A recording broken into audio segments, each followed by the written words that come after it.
ಈಗ ನೋಡಿ DCM ಅವ್ರಿಗೆ ಅವರು ಕೂಡ ಕ್ಯಾಬಿನೆಟಲ್ಲಿ ಇದ್ದರು. ಸನ್ಮಾನ್ಯ ಕುಮಾರಣ್ಣವರು ಮುಖ್ಯಮಂತ್ರಿಗಳಾದಾಗ ಕುಮಾರಣ್ಣವರು ಕ್ಯಾಬಿನೆಟಲ್ಲಿ ಇಟ್ಟು ಏನು DPR ರೆಡಿ ಮಾಡಿ ಟೆಂಡರ್ ಕಾಲ್ ಮಾಡಿ ಏನು 540 ಕೋಟಿ ರೂಪಾಯಿ ಹಣಕಾಸನ್ನು ಬಿಡುಗಡೆ ಮಾಡಿ ಚಾಲನೆ ಕೊಟ್ರಲ್ಲ ವರ್ಕು.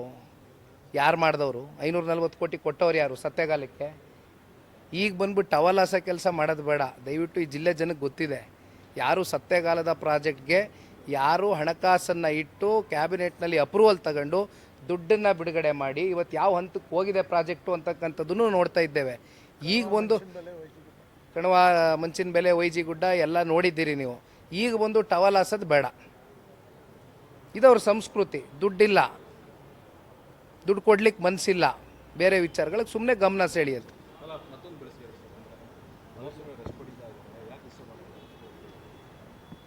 ಕುಮಾರಸ್ವಾಮಿಯವರು ರೆಸ್ಟ್ ಪಡಿತಕ್ಕಂಥ ಪ್ರಶ್ನೆನೇ ಇಲ್ಲ. ಅವರು ಹುಟ್ಟಿರೋದೇ, ಅವರು ಬದುಕಿರೋದೇ ಸಾರ್ವಜನಿಕರಿಗೋಸ್ಕರ. ಅವರು ದೀರ್ಘಕಾಲದ ರಾಜಕಾರಣದ ಅವಧಿ ಇವತ್ತು ಜನಸೇವೆಗೋಸ್ಕರನೇ ಮುಡ್ಪಿಟ್ಟಿದ್ದಾರೆ ಸನ್ಮಾನ್ಯ ಕುಮಾರಣ್ಣವರು. ರೆಸ್ಟ್ ಪಡಿತಕ್ಕಂಥ ಸಂಸ್ಕೃತಿ ಅವ್ರಿಗಿರ್ಬೋದು, ವ್ಯವಹಾರದ ರೆಸ್ಟು. ನಮಗಿರ್ತಕ್ಕಂಥದ್ದು ಒಂದೇ ಧ್ಯೇಯ, ಒಂದೇ ಉದ್ದೇಶ, ಜನರ ಸೇವೆ ಒಂದೇ ನಮಗೆ ಗೊತ್ತಿರೋದು. ಪಾಪ ಅವರು ರೆಸ್ಟು ಮಧ್ಯದಲ್ಲಿ ತಗೋತಾ ಇರ್ತಾರೆ, ಜೇಬಲ್ಲಿ ಚೀಟಿ ಇಟ್ಕೊಂಡು.